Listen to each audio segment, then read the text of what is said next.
नमस्कार दोस्तों, आपका स्वागत है। आज की कहानी है वसीयत।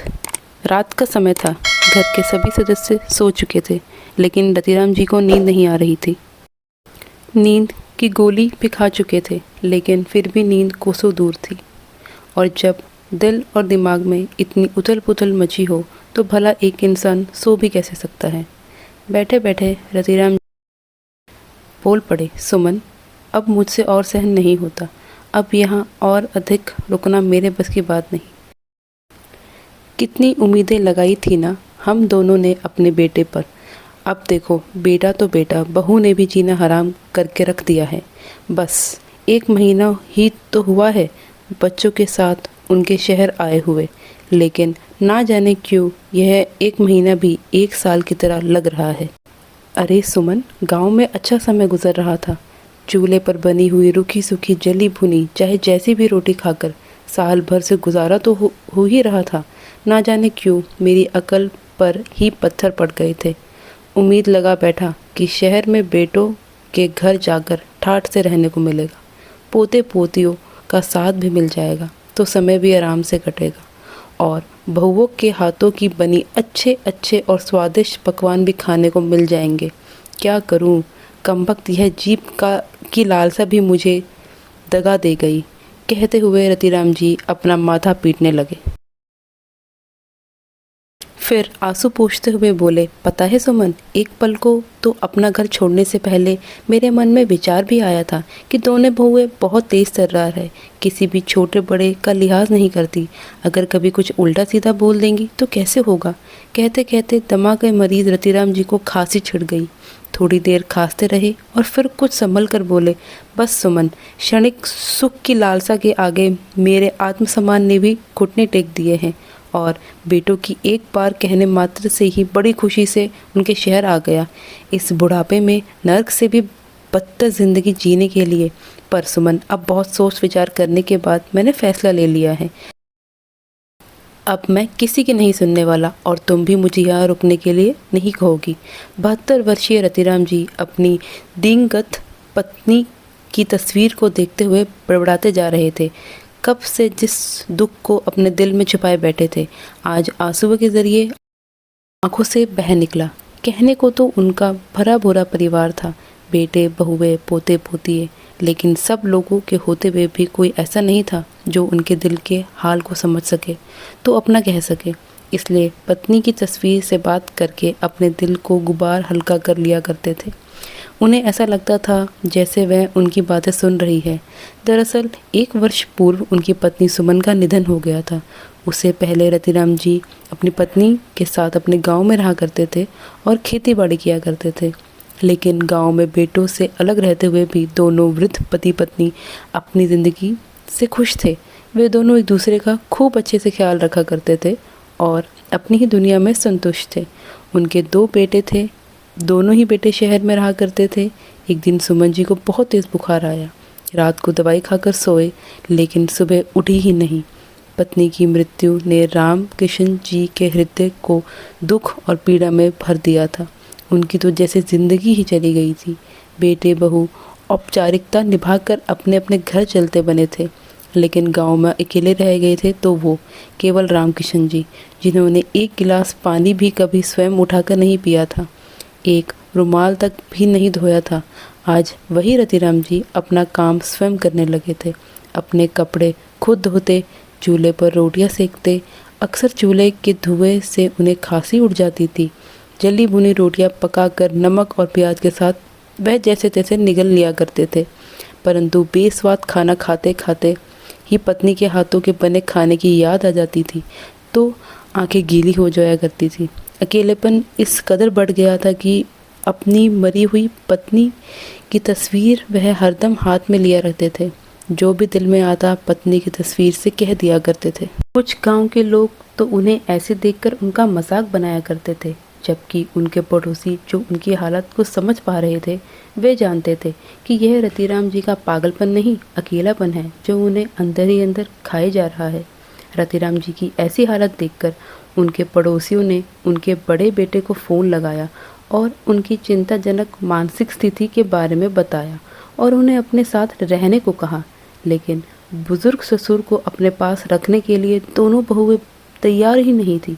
परंतु लोक लाज के डर से उनके दोनों बेटे उन्हें अपने साथ शहर ले आए। रतिराम जी भी स्वादिष्ट खाना खाने का अरमान लिए अपने बेटों के साथ खुशी खुशी शहर आ गए। दोनों ने तय कर लिया कि अपने पिता को भी दोनों एक एक महीने अपने पास रखेंगे। पहले बड़ा बेटा उन्हें अपने घर ले गया। पोता पोती के साथ हंसते बोलते समय बड़े आराम से गुजर गया। यह सोचकर रतिराम जी के दिल में बड़े बेटे के घर जाने की बहुत उत्सुकता थी। बड़े बेटे के घर पहुँचे तो वहाँ वे देखने लगे कि अब उनके पोता पोती उनसे मिलने आएंगे, खूब बातें करेंगे। लेकिन थोड़ी देर जब तक कोई आया नहीं तो रतिराम जी ने अपने बेटे से कहा, बेटा राहुल और रिया कहीं नज़र नहीं आ रहे, कॉलेज गए हैं क्या? तो बड़े बेटे ने कहा, दरअसल वे दोनों इस शहर में रहते ही नहीं हैं। हम लोगों ने अपने दोनों बच्चों का दाखिला मुंबई की एक बहुत बड़ी यूनिवर्सिटी में करवा दिया है। अब वह दोनों वहीं रहकर पढ़ाई कर रहे हैं। महीने में एक आध बार मिलने आ जाते हैं। यह बात सुनकर रतिराम जी आश्चर्यचकित रह गए। सोचने लगे अब ज़माना कितना बदल चुका है। लेकिन शायद उन्हें एक और सरप्राइज़ मिलना अभी बाकी था। कुछ घंटे बिताने के बाद पता चला कि उनकी समधन जी यानी बहू की माँ भी उनके बेटे के घर पर ही रहती थी। अपनी समधन को अपने बेटे के घर में देखकर रतिराम जी बहुत असहज महसूस कर रहे थे। जैसे तैसे मन को समझाते हुए वहाँ रहने लगे। घर रहते हुए 2 वक्त की रोटी तो उन्हें नसीब हो रही थी, लेकिन वह अपनापन, आत्मीयता जिसके लिए वह तरस रहे थे वह दूर दूर तक नहीं थी। उनके बेटा बहू और समधन तीनों एक साथ बैठकर तरह तरह के पकवान खाते, परंतु रतिराम जी को उनके कमरे में ही दाल रोटी पहुंचा दी जाती थी, क्योंकि बेटे ने उन्हें कमरे से बाहर निकलने को मना कर दिया था। बेटा, बहू और बहू की माँ तीनों की हंसने बोलने की खूब आवाज़ें आती थी, परंतु रतिराम जी को इन सब बातों से दूर ही रखा जाता था। अपने ही बेटे के घर में ऐसा व्यवहार पाकर मन ही मन पत्नी से बात करते हुए बड़बड़ाने लगे। सुमन, क्या तुमने कभी उल्टी गंगा बहते हुए देखी है? देखो, यहाँ खुद का बाप तो पल पल अच्छा खाना खाने को तरस रहा है और हमारा लायक बेटा अपनी सास को बिठाकर बढ़िया पकवान खिला रहा है, उसके साथ हाल चाल बांट रहा है, हंसी मजाक कर रहा है, अपनापन जता रहा है। यहाँ मैं कुछ मांगता हूँ तो बहू तीखे स्वर में कहती है, बाबूजी, इस उम्र में जितना परहेज रखेंगे उतना ही स्वास्थ्य अच्छा रहेगा। लेकिन बहू की माँ भी तो बूढ़ी है, तो क्या उसे यह सब खाकर बीमारियाँ नहीं होंगी? वाह रे परमेश्वर, तेरी लीला अपरंपार है। कुछ दिन बीत जाते हैं। एक दिन रतिराम जी कमरे के बाहर निकले। उन्हें बाहर आया देख बहू और उसकी माँ तिरछी नज़रों से उनकी ओर देखने लगे। शायद उनकी प्राइवेसी में कुछ खलल पड़ गया था। तभी उनका बड़ा बेटा घर में अंदर आया। रतिराम जी बोले, बेटा, मेरा यहाँ दिल नहीं लग रहा है, मुझे छोटे बेटे के घर ही छोड़ दे। कम से कम वहाँ बच्चों के साथ 2 पल लग ही जाएगा। इतना सुनते ही उनकी बहू और समधन के चेहरे पे एक मुस्कान दौड़ आई। पिता के कहने पर बेटे ने उन्हें छोटे बेटे के घर छोड़ दिया। कुछ बची कुची उम्मीदें लेकर रतिराम जी अपने छोटे बेटे के घर आ गए, लेकिन छोटी बहू तो बड़ी से भी 2 कदम आगे निकली। ससुर जी को अपने घर में देखते ही उसने तुरंत अपनी जेठानी को फ़ोन कर दिया। क्यों भाभी, हमारे बीच तय हुआ था ना, फिर अभी तो 20 दिन मुश्किल से बीते होंगे। ऐसा कौन सा पहाड़ टूट गया था जो आपने बाबूजी को 20 दिन में ही अपने घर से चलता कर दिया? दूसरी ओर से जाने क्या जवाब आया तो छोटी बहू बोल पड़ी, ऐसी बात है तो हम भी उन्हें अपने घर केवल 20 दिन ही रखेंगे और 21वें दिन आपके घर भेज देंगे। कहते हुए छोटी बहू ने गुस्से में फ़ोन पटक दिया। बड़े बेटे बहू के घर में कम से कम एक कमरा तो रतिराम जी को नसीब हो रहा था, जहां बैठकर वह आराम से अपनी फूटी किस्मत पर आंसू बहा सकते थे। लेकिन छोटी बेटी के घर पे वह कमरा कभी ना मिला। बहू और बेटे ने तो स्टोर रूम में ही रतिराम जी का बिस्तर लगा दिया और बच्चों को उनकी माँ ने दादाजी के पास ना जाने की हिदायत दे दी। बच्चों को आता जाता देखने के लिए कभी कभार वह आंगन में आकर बैठ भी जाते थे, तो भी उन्हें दूर से ही देखते रहते थे, परंतु चाह कर भी उनसे बात ना कर पाते, उन्हें कहानी ना सुना पाते। बच्चे यहाँ वहाँ खेलते रहते, पर मजाल है जो कभी दादाजी से बात भी कर ले। उन्हें मालूम था कि अगर बात करते समय उनकी माँ ने उन्हें देख लिया तो कमरे में ले जाकर इतनी पिटाई होगी कि नानी याद आ जाएगी। वह बच्चों को शरारतें करते देखते रहते और उनकी बातें सुनकर खुश हो जाते। एक दिन सुबह उठकर बाहर चारपाई पर आकर बैठे तो आवाज़ सुनाई दी। छोटी बहू अपने पति से कह रही थी, सुनो तो, मेरे पास यह 500 का फटा पुराना नोट है। सब्जी वाला, दूध वाला कोई भी इसे लेने को तैयार नहीं है। एक काम करो, आप ही इसे चला लेना। इसके बदले मुझे एक करारा नोट दो। आज मुझे सहेलियों के साथ पार्टी पर जाना है। रतिराम जी भी आदत से मजबूर थे। कुछ गलत होते देखते तो टोक देते।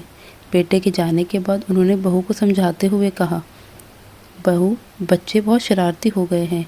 अपनी सहेलियों के साथ घूमने फिरने की बजाय थोड़ा बच्चों पर ध्यान दिया करो। इस उम्र में बच्चों की माँ की सबसे ज़्यादा ज़रूरत होती है। यह बात तो जैसे छोटी बहू के कांटों की तरह चुभ गई। तिल मिलाते हुए वह बोल उठी, अच्छा, आपको क्या लगता है मैं सारा दिन आवारागर्दी करती हूँ? बाहर ना जाऊँ तो क्या सारा दिन आपकी खांसी की आवाज़ सुनती रहूँ? और वैसे भी हमारे बच्चे बहुत समझदार हैं, आपको उनकी चिंता करने की कोई ज़रूरत नहीं है। छोटी बहू के मुंह से ऐसी बात सुनते हुए रतिराम जी को ऐसा लगा जैसे वह छोटी बहू ना हो, कोई ज्वालामुखी हो जो धड़ाधड़ उन पर आग उगलते अंगारे बरसा रही हो। उम्र का ही तकाजा है जो अच्छे अच्छों को अपने समक्ष घुटने टेकने पर मजबूर कर देता है। कभी ऐसा समय भी हुआ करता था जब मेरे सामने आवाज़ उठाने की किसी की हिम्मत नहीं होती, और आज समय भी आ गया है कि कल की आई हुई बहू भी मेरी इज्जत उतार कर अपने पाँव तले रोन देती है। और बेटे तो इतने नालायक हैं कि उन्हें तो अपनी पत्नियों की चाकरी के अलावा और कोई काम ही नहीं है। यह बूढ़ा पिता तो उनकी दुनिया में जैसे आता ही नहीं। सोचते हुए बूढ़ी आंखों का रो रो कर बुरा हाल हो गया। जलालत के आंसू पीकर वह अपने बिस्तर पर आकर निढाल से लेट गए।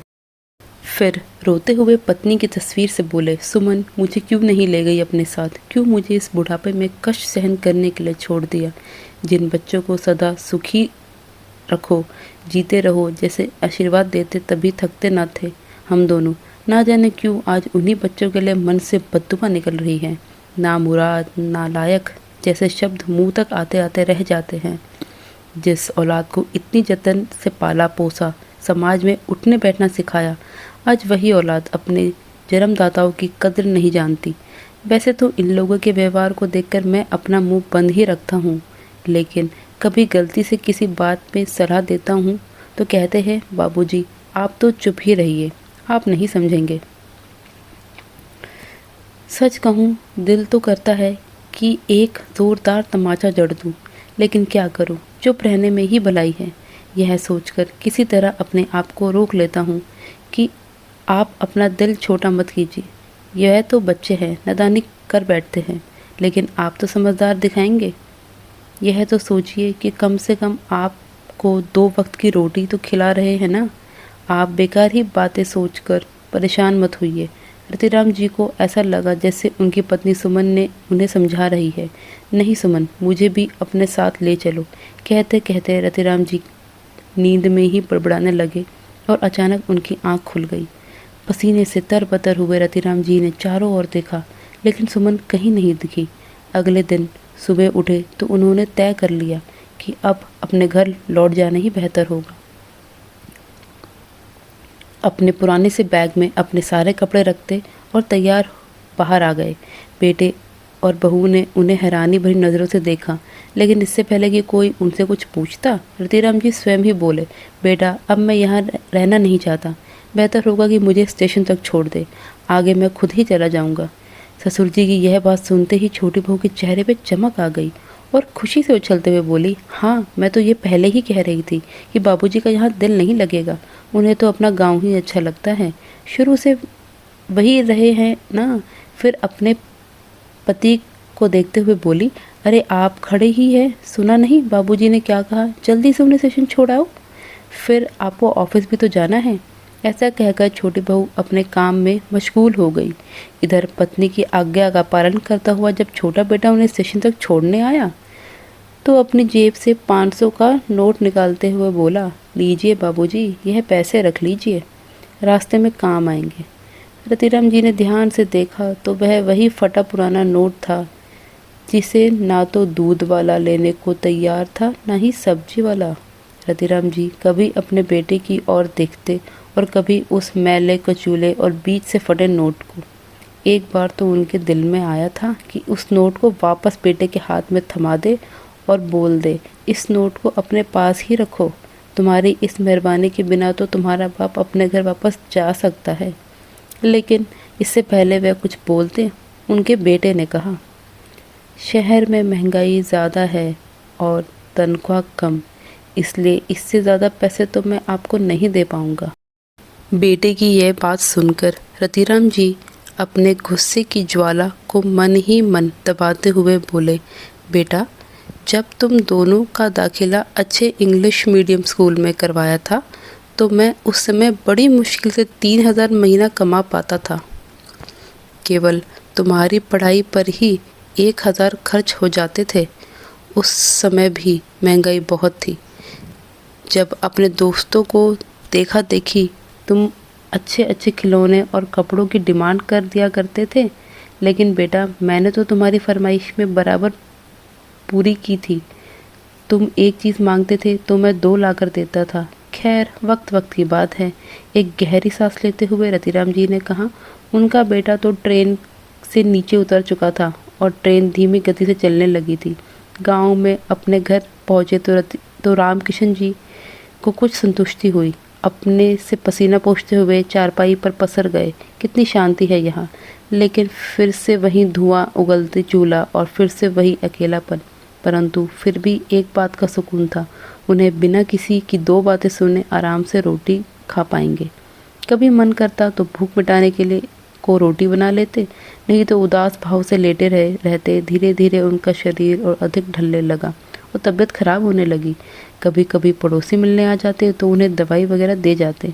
दमे की बीमारी के कारण उनकी हालत थोड़ी और बिगड़ी तो कमज़ोरी के कारण रोटी बनाने से भी बिल्कुल लाचार हो गए थे। वह भूखे पेट ही चारपाई पर डाल पड़े रहते। बेटों को फ़ोन लगाकर पड़ोसियों ने खबर भिजवा दिए, परंतु अपने ही परिवार में मस्त दोनों बेटे को पिता से मिलने आने की कोई आवश्यकता महसूस नहीं हुई। पड़े रहने के कारण रतिराम जी की हालत दिन ब दिन बिगड़ती जा रही थी। अब तो गांव के रिश्तेदारों और पड़ोसियों ने भी उनके बेटे को खबर भिजवानी बंद कर दी थी, क्योंकि बेटों ने तो जैसे ही मान लिया था कि अपने पिता के अंतिम दर्शन करने ही गांव आएंगे।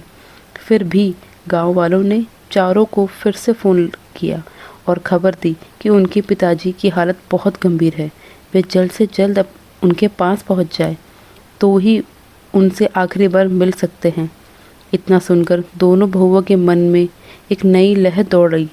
चलो अब हमेशा के लिए रोज़ रोज़ के झंझट से छुटकारा तो मिल जाएगा, नहीं तो आए दिन कभी खांसी तो कभी बुखार, कभी यहाँ दर्द तो कभी वहाँ दर्द।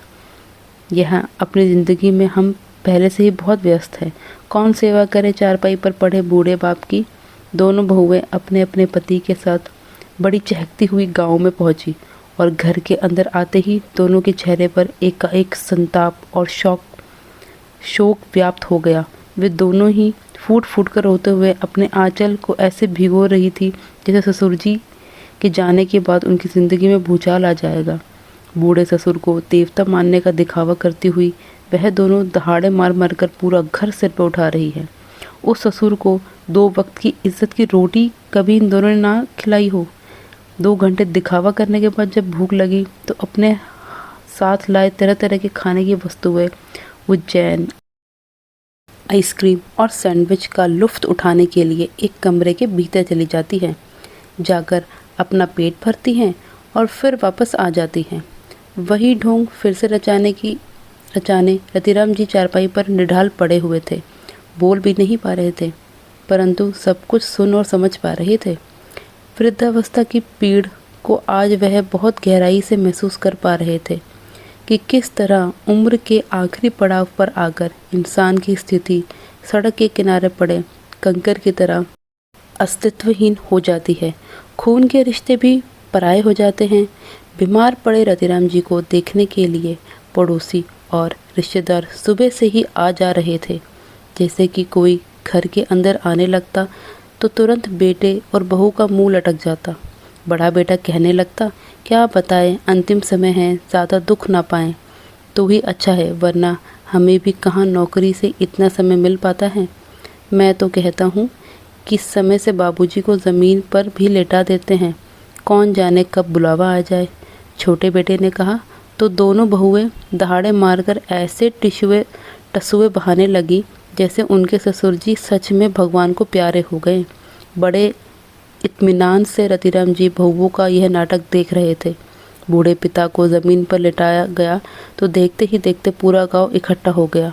बड़ी बहू बाबूजी की टांगें दबाती तो वहाँ लूटने के लिए छोटी बहू भी गीता पाठ करने बैठ गई। पिता के लिए दोनों बेटों ने कफन और लकड़ी की कुदाती मंगवा ली, लेकिन रतिराम जी जस से तस लेटे रहे। शाम हुई तो सब लोग अपने घर चले गए। दोनों बेटे और बहू में जो अभी तक बहाने का नाटक कर रहे थे, सब लोगों के जाते ही अपनी असलियत पर उतर आए। भाभी, आपको क्या लगता है कब मुक्ति मिलेगी? बाबूजी को छोटी बहू ने अपनी जेठानी से कहा तो बड़ी बहू गहरी सांस छोड़ते हुए बोली, क्या मालूम, बाबूजी को मुक्ति मिले तो हम बंटवारा करके अपने अपने घर चलते बने। तभी छोटी बहू ने कहा, लेकिन भाभी, मैं आपको बता देती हूँ कि जो माजी का बड़े वाला हार है वह तो मैं ही रखूँगी। मुझे तो वह बहुत पसंद आई, कब से इंतज़ार कर रही थी उस हार को पहनने का मौका मिलेगा। आखिर वह घड़ी आ ही गई। शादी के बाद से बस्ती कितनी चल रही है तुम्हारे साथ, और क्या चाहिए? अच्छा, अगर हार तुम रखोगी तो फिर माजी के भारी वाले कंगन मेरे हुए। उन्हें बेचकर मैं अपने लिए नई डिज़ाइन के कंगन बनवा लूँगी। पता है छोटी, मैंने तो सुनार की दुकान पर डिज़ाइन भी पसंद कर रखा है। बड़ी प्रसन्नता से बड़ी बहू की बातें सुनकर रतिराम जी का दिल अंदर तक आहत हो रहा था। उनका एक दिल तो हुआ कि चिल्ला चिल्ला कर पूरे गांव को अपने बेटों और बहू की असलियत बता दे, लेकिन उनके शरीर में जान ही कहाँ थी कि कुछ बोल भी पाए। पिता के पास बैठे बेटे और बहू में आपस में विचार विमर्श करता बेटा छोटा भी बोला, भाई, बहुत समय से हमारे घर में कोई बड़ा समारोह नहीं हुआ है, लेकिन बाबूजी की मृत्यु पर हम गांव वालों को दिखा देंगे कि हम भी किसी से कम नहीं। बाबूजी की 13वीं पर खाने की एक से एक चीज़ें रखेंगे, इतने पकवान बना देंगे कि लोग खाते खाते थक जाएं। पूरी भाजी, छोले भटूरे और पनीर की सब्ज़ी के साथ साथ मीठा भी, मूंग दाल का हलवा, गुलाब जामुन और रसमलाई भी रखेंगे। रसमलाई तो बाबूजी को बहुत पसंद थी। खाने की इतनी चीज़ों का नाम सुनते ही रामकिशन जी के मुंह में पानी आने लगा। मन ही मन एक विचार आया कि इन लोगों ने मेरी 13वीं मेरे जीते जी ही क्यों नहीं कर दी। मैं भी पेट भर कर खा लेता तो जीते जी मेरी आत्मा को अंदर तक संतुष्टि मिल जाती। इन पकवानों के स्वाद के लिए ना जाने कितने समय से वे तरस रहे थे। इस बात को याद करते ही एकाएक उनके मुंह से लार बह निकली। देखते ही छोटी बहू बड़ी खुशी से बोली, अरे देखिए तो, अब तो बाबूजी के मुंह से लार भी बहने लगी है। और बड़े बुजुर्गों की जब मृत्यु शय पर बड़े इंसान की लार निकले तो समझो अंतिम समय आ चुका है। अब तो बड़ी बेसब्री से रतिराम जी की मृत्यु का इंतज़ार किया जाने लगा। परंतु दोनों बेटे क्यास लगाने लगे कि आखिर बाबूजी की आत्मा इधर उधर क्यों अटकी है। हम सब लोग तो यही हैं, फिर बाबूजी को किससे मिलने की इच्छा है जो प्राण निकलने का नाम ही नहीं ले रहे। तभी गांव के बड़े बुजुर्ग, जिन्हें पूरा गांव मानता था, रतिराम जी का पता करने के लिए उनके घर आए तो बेटे बोले, चाचा, समझ नहीं आ रहा कि बाबूजी की जान कहाँ अटकी हुई है। बुजुर्ग बोले, बेटा, कभी कभी कोई ख्वाहिश अधूरी रह जाने से भी जान नहीं निकलती। तुम एक काम करो, अपने पिता की पसंद के खाने की चीज़ बनवाओ। घर में जाकर बाबूजी के लिए देसी घी में सूजी का हलवा बना दिया। दिल में कि उनका रोम रोम खिल उठा है। बड़े बेटे ने एक चम्मच से थोड़ा सा हलवा मुंह में डाला तो रतिराम जी बड़ी खुशी से खाने लगे। दोनों बेटे और बहू उन्हें बड़े चाव से हलवा खाते देखकर हैरान थे कि देखते पूरा कटोरा खाली हो गया।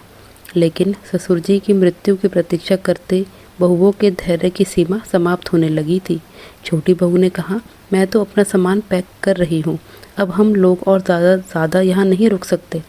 हम इतने निठल्ले थोड़ी ना हैं कि किसी की मृत्यु के इंतज़ार में अपना वक्त गंवाते रहें। तभी बड़ी बहू गुस्से से भड़कते हुए बोली, हाँ हाँ, निठल्ले तो हम हैं ना, कोई काम काज थोड़ी ना है। हमने बाबूजी का ठेका ले रखा है, पूरे 20 दिन सेवा की थी।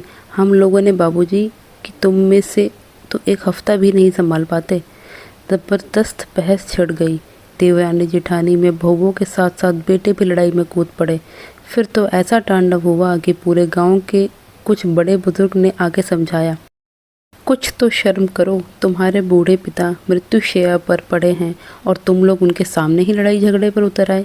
इस समय ऐसी बातें करने का नहीं है, तुम्हें शोभा नहीं देता। लेकिन उन लोगों को कहाँ परवाह थी। बिना किसी लाज शर्म के उन्होंने झगड़ा जारी रखा। वही थोड़ा भोजन पेट में गया तो रतिराम जी के शरीर में भी जान वापस आने लगी। उनका शरीर कुछ हरकत में आ गया और थोड़ी बोलने की ताकत भी आ गई।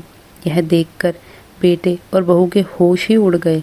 परेशान होकर वे सोचने लगे, अब क्या किया जाए। जैसे तैसे रात बीती और सुबह हुई तो बड़े बेटे ने पिता को भी दूध के साथ 2 ब्रेड खिला दी। चाय नाश्ता करके वह सब अपने अपने घर जाने की तैयारी को हो गए। फिर गांव के एक बुजुर्ग व्यक्ति ने समझाया कि तुम्हारे माता पिता के कारण ही तुम आज ऊंचे मुकाम पर पहुंच आए हो। अब तुम्हारे पिता तुम्हारी ही जिम्मेदारी है। उन्हें माँ बाप की सेवा उन्हें बेटे का ही कर्तव्य है, इसलिए उन्हें अपने साथ ही ले जाओ। इतना सुनते ही छोटी बहू अपने पति को एक कोने में नाक भों सिकुड़ते हुए बोली, मेरी एक बात कान खोल कर सुन लो। आप बाबूजी को अपने साथ रखने के लिए हरगिज़ तैयार मत होना। वह तो बिस्तर पर पड़े हैं और मुझे उनकी सेवा नहीं होगी। और अगर पिछली बार की तरह उन्हें ले जाने की गलती कर बैठे तो मुझसे बुरा कोई नहीं होगा। बड़ी बहू अपने पति के कान में कहा, कोई ज़रूरत नहीं है बिना मतलब आफत मोल लेने की, मुझसे नहीं होगी। चारपाई पर पड़े आपके पिता की सेवा। जब बूढ़े पिता को अपने साथ ले जाने में दोनों बेटे आनाकानी करने लगे तो यह सब देखकर रतिराम जी की आंखों में हलचल हुई, तो हाथ जोड़कर अपने बेटे और बहू से बोले, तुम लोग अपने अपने घर जाओ, मैं यहाँ कैसे रहूँगा यह मैं खुद ही देख लूँगा। और बहू के नाटक का अंत हुआ। दिन और बीते तो रतिराम जी की हालत में कुछ और सुधार हो गया, लेकिन लाचारी में डूबे हुए बार बार अपनी पत्नी सुमन की तस्वीर से ही पूछने लगते, क्या यह हमारी औलाद है? अगर औलाद ऐसी है तो इंसान को औलाद करनी ही नहीं चाहिए। जिनकी ख्वाहिशें पूरी करने में कभी पीछे नहीं हटा। आखिर बेटों की परवरिश में हमने कमी क्या ही छोड़ी थी। बच्चों के लिए वर्षों की तपस्या में खुद को झोंक दिया था, लेकिन अपनी कठिन परिस्थितियों का बच्चों पे पल भर भी आभास नहीं होने दिया था। आज उन्हीं बच्चों को मुझसे छुटकारा पाने की इतनी जल्दी थी कि मेरे जीते जी घर पर सफ़ेद कफन और चिता मंगवा कर रख दी। मेरे मरने की राह देख रहे थे सबके सब, पर जब उनकी उम्मीदों पर पानी फिर गया तो मुझे अनाथ करके जाने में उन्होंने एक पल भी थोड़ी देर नहीं की। अपनी संतान ने वृद्धावस्था की हर कदम पर मेरे स्वाभिमान को इतना आहत किया है कि मैं जीते जी स्वयं को मृत महसूस कर रहा हूँ। आत्ममंथन करते गांव के सरपंच को बुलाया और अपना फैसला बताते हुए उन्हें अपनी अगले कदम के बारे में बताया। रतिराम जी की बात सुनकर सरपंच जी की हैरानी का ठिकाना न रहा। वह बोले, लेकिन रतिराम जी, ऐसा फैसला लेने से पहले एक बार सोच तो लो।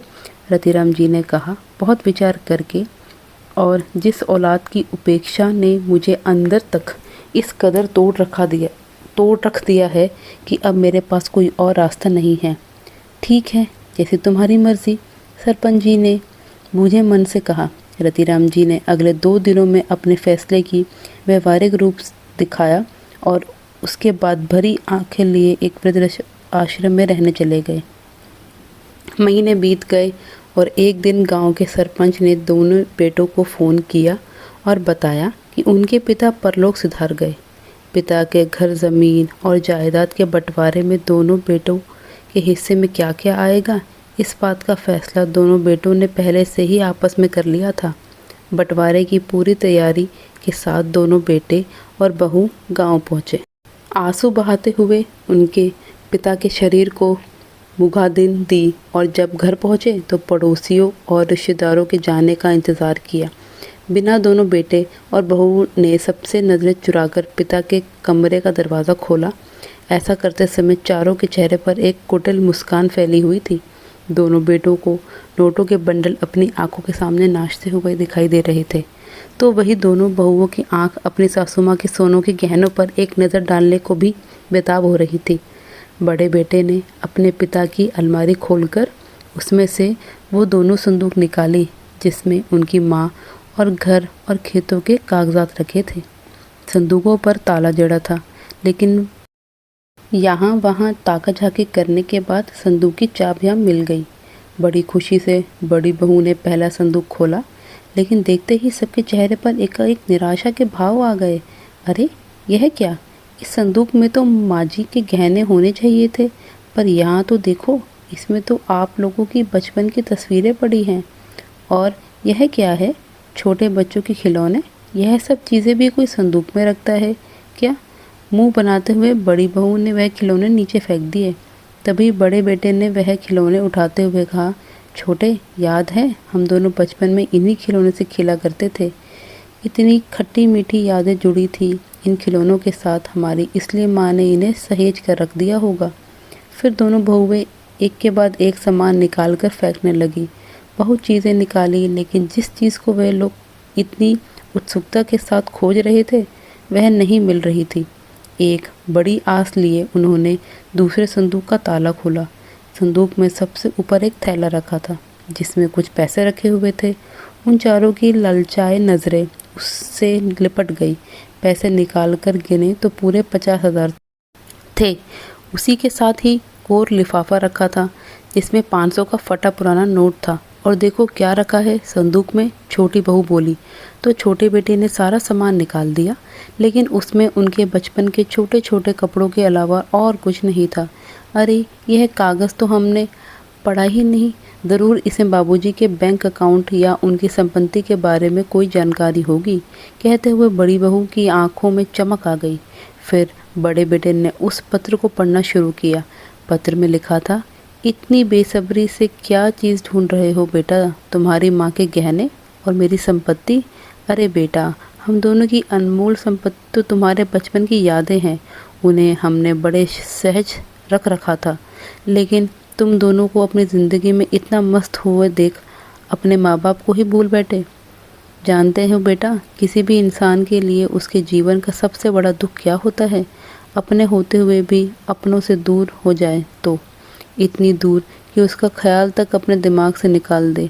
और बेटा, सच कहूँ तो उस समय दुनिया की कोई दौलत या संपत्ति काम नहीं आती, सब व्यर्थ लगने लगता है। तुम्हारा यह बूढ़ा पिता अपने अंतिम समय में हर क्षण अपने बच्चों के साथ को तड़पता रहा, रोता रहा, बिलखाता रहा, लेकिन तुम लोग इतने कठोर हो गए हो कि वो आंसू भी तुम्हें नज़र नहीं आए। दो दो बेटों के होते हुए भी अपने अंतिम समय में वृद्ध आश्रम में जाकर रहने को मजबूर हूँ। इससे बड़ी लानत की बात तुम्हारे लिए और क्या हो सकती है? बेटा, अब यह बात बताता हूँ जिसे जानने के लिए तुम सबसे ज़्यादा उत्सुक हो। मेरे खेत की ज़मीन और यह घर और बाकी जो भी संपत्ति थी, मैंने उसे वृद्ध आश्रम, जहाँ अंतिम समय में मुझे सहारा मिला, और हाँ, जो 50,000 रुपये तुम्हें मेरे संदूक में से मिले हैं, वह मेरे अंतिम संस्कार का खर्च है। उन बेटों से मैं मरने के बाद भी कुछ खर्चवाना नहीं चाहता। और इसी के साथ लिफाफे में जो 500 का नोट रखा है वह मेरे छोटे बेटे के लिए है।